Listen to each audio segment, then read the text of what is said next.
Welcome to Mother Daughter Projects. I'm Steph. Today we're going to grout this outdoor tile. We had some outdoor tiles that became loose, so we removed them and retiled the first two steps. We picked up a bag of sanded grout from the Home Depot. We brought a sample of our old grout to find the perfect match, which ended up being linen 122. Depending on the amount of grout you need to apply, it comes in a small premix container or a big bag like we purchased. It's been 24 hours since we applied the mortar and laid the tiles down. We're following the instructions on the back of the grout bag. Make sure you take a picture of it before opening the bag, as it will probably get ripped. A little goes a long way, so we're using a 2-gallon bucket to mix.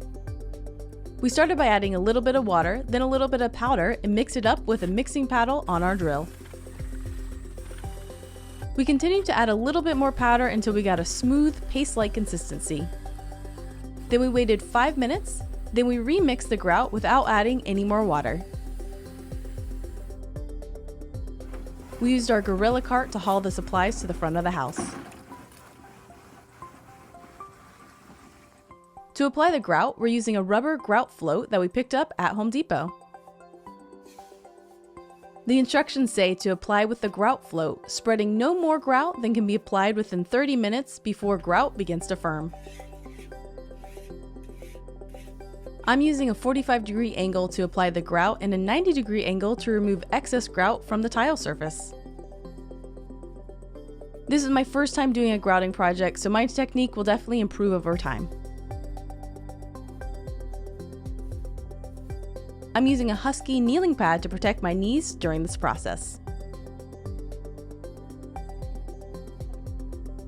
We were concerned about not getting the grout cleaned off the tiles in time, so Mom is following me and cleaning up the tiles as I worked. The instructions say to wait 10 to 20 minutes for the grout to firm, then lightly clean off the excess grout with a damp sponge. Then wait 2 hours. Then remove haze with a cheesecloth or wrung out sponge.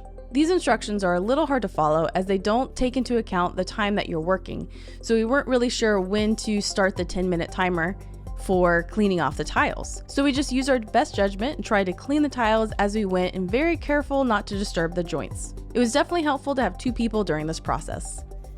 The hardest part to grout was the vertical front step. Where the bottom of the tile meets the concrete, it was hard to get the grout placed without making the concrete a mess. I think at this spot it would have been a good idea to use a grout bag to squeeze it in place and then work it in with the float. But we made it work, and Mom followed and cleaned up the concrete. To clean the grout from the tiles, we used sponges that we picked up in the tile section at Home Depot. We found them at a better price in a 6-pack. You can see we have 2 buckets. One is to clean out the dirty sponge and the other is clean water.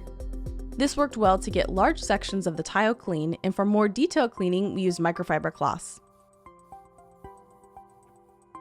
These are old microfiber cloths that have been washed many times, and they are virtually lint-free, as you don't want to get lint in your grout, as that would be hard to clean up.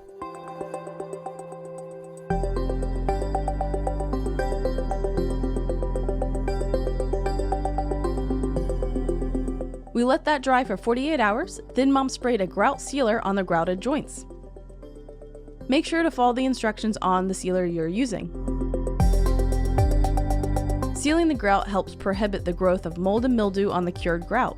It also protects against stains. Mom sprayed it on all the grout and cleaned up the excess that got on the tiles.